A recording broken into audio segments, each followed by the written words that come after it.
টেস্টে ইনিংসে 5 উইকেট নিঃসন্দেহে দারুণ এক অর্জন। মিরাজের এই কীর্তিতে ক্যাপ্টেন এবং বন্ধু নাজমুল শান্তর অবদান আছে।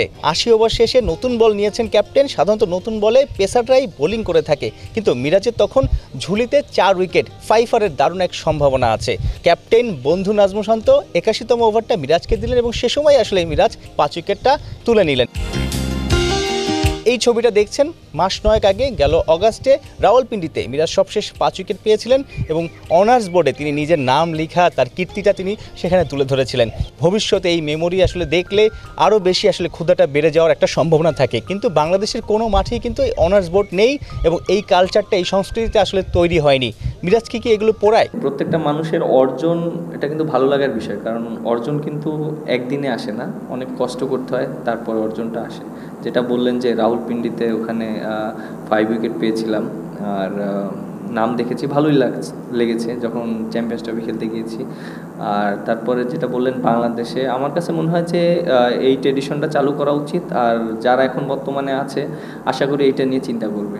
82 রানে পিছিয়ে থেকে বাংলাদেশের দ্বিতীয় ইনিংস শুরু। বলা যায় বাংলাদেশের ব্যাটিংটা গেল কয়েক বছর ধরে দেশে বিদেশে ব্যর্থ হয়ে আসছে এবং চাপ সামলাতে পারছে না।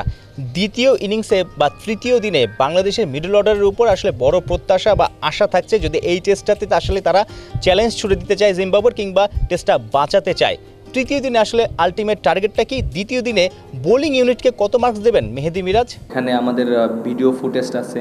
আমি হয়তো ফার্স্ট স্পেলে যখন বোলিং করেছি আমি জিজ্ঞেস করেছিলাম যে আমার স্পিডটা কেমন, এখানে এই স্পিডে বল করলে কেমন হবে, ব্যাটসম্যানের জন্য ডিফিকাল্ট।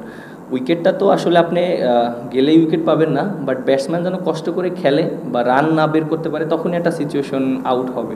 সো ওই মিস্টেকটা যেন করাতে পারি সেইভাবে মেন্টালিটি ছিল, সেজন্য হয়তো উইকেটগুলো পেয়েছি। ব্যাটসম্যানরা যেন সবাই রেসপন্সিবিলিটি নিয়ে একটা বড় স্কোর করতে পারে। এখন যে উইকেট আছে আমার কাছে মনে হয় আমরা যদি প্রপার ব্যাটিং করতে পারি, আমরা ইনশাল্লাহ আমরা চেষ্টা করব যে আমরা যদি 350 থেকে 400 রান করতে পারি, এটা আমাদের টিমের জন্য অনেক ভালো হবে।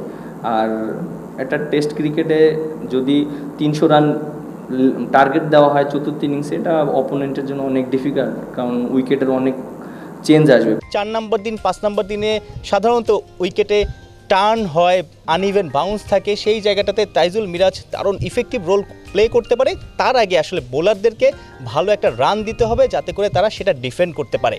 সো ব্যাটারদের উপরে আসলে চেয়ে থাকবে তৃতীয় দিনে দর্শকরা, টিম বাংলাদেশ সবাই। সাইফুল রূপক, 71, সিলেট।